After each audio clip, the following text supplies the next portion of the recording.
بتحتاج اولا يكون صايم 10 ساعات، يعني احنا هنا بنطمنه على نفسه مبدئيا. تمام. بعد كده عايز بقى عنده ضغط او سكر او اي حاجه، عايز يعمل كل التحاليل دي مجانا، بنوجهه ان هو يروح اي وحده في منطقه العجمي، مفيش اي مشكله. الموضوع ده في الجمهوريه كلها، احنا بس مسؤولين عن المنطقه بتاعتنا. تمام.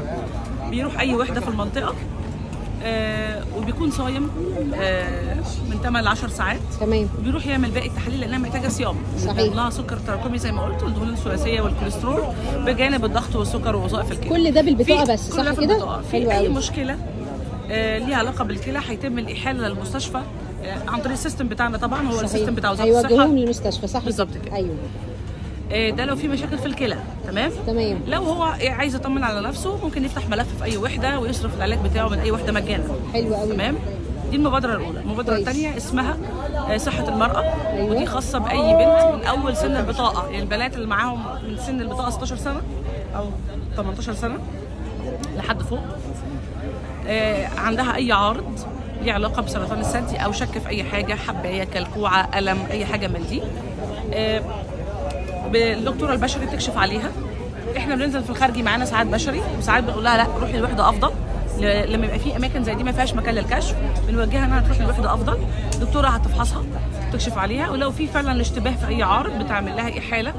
هنا بنعمل احاله لمستشفى الاباري عشان تعمل لها اشعه ماموجرام، دي الاشعه التشخيصيه لسرطان الثدي، وفرضا لو في سرطان ثدي هيتعالج مجانا.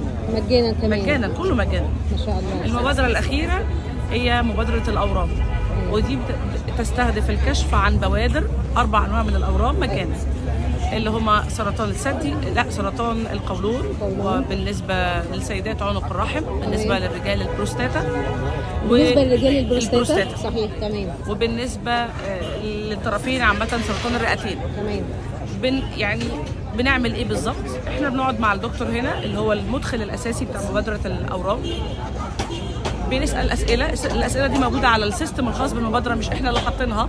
لا، الاسئله دي ليها علاقه باللايف ستايل بتاعه، اكله، شربه، هل في اعراض خاصه بقى بيحس بيها خاصه بالقولون او عنق الرحم او الكلام ده. على حسب اجاباته على الاسئله دي على السيستم هو اللي بيحدد الشخص ده معرض للكشف ولا لا. فرضا في اشتباه في اي حاجه في القولون، ساعتها السيستم بنسلمه بيقول ده الشخص ده معرض لفحص اسمه عندنا انبوبه اسمها الفت، بنسلمها له. دي انبوبه هتسجل برقم البطاقه بتاعه، بيعمل بيها، بياخد منها عينه في البيت وبيسلمها في الوحده الصحيه اللي جنب بيته. هي بتحولها تتحلل في المعامل وبتوصل له نتيجه هل في مشكله ليها علاقه بسرطان القولون ولا لا، عن طريق الموبايل بتاعه، وبيتصلوا بيه بيوجهوه ان هو يعمل منظار للقولون في المستشفيات المحدده تبع السيستم بتاعنا. تمام. حلو قوي. في مشاكل خاصه بعنق الرحم بيوجهوها انها تعمل مسحه، تاخد مسحه من عنق الرحم في المعامل اللي احنا متعاقدين معاها تبع المبادره دي. حلو. في معامل داخله معانا زي المختبر موجوده معانا، ومعامل ثانيه كمان ومخفضه، صح كده؟ لا، مجانا. ولا مجانا كمان؟ كله ده ما شاء الله ما شاء الله.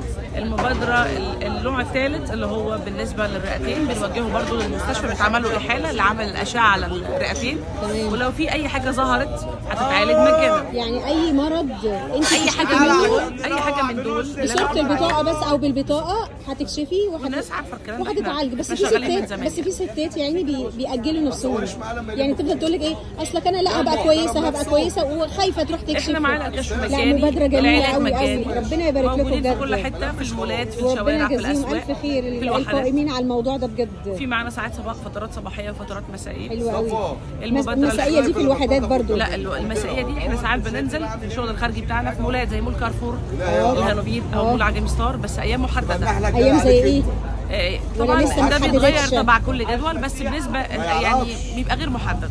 تمام. بنسبه كبيره. افضل الوحدات الاماكن الخارجي ساعات بتبقى يوم الاربعاء بنسبه كبيره، وساعات بتتلغى يعني، وساعات بننزل في الجوامع وقت صلاه الجمعه. تمام. ده بيبقى جدول متغير كل شهر، بس احنا لينا اساسي كل شهر مسجد او مسجدين بنروحهم وقت صلاه الجمعه، لينا مولات بنروحها في الفترات المسائيه مع الاسواق دي موجودين معاهم، وفي الوحدات طبعا. كل ده عشان يطمنوا على الناس وعن صحتهم. بالظبط كده.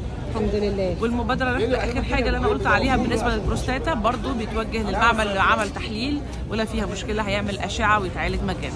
ما شاء الله. دي كل الخدمات المقدمه من شكرا ليكي بجد، جميله ما شاء الله عليكي، وشكرا يا دكتوره على المبادره الجميله وعلى اسلوبك الراقي. وزاره الصحه، ما انا عارفه وزاره الصحه، بس انت ما شاء الله كنت سبب فيها ان انت تنوري الناس.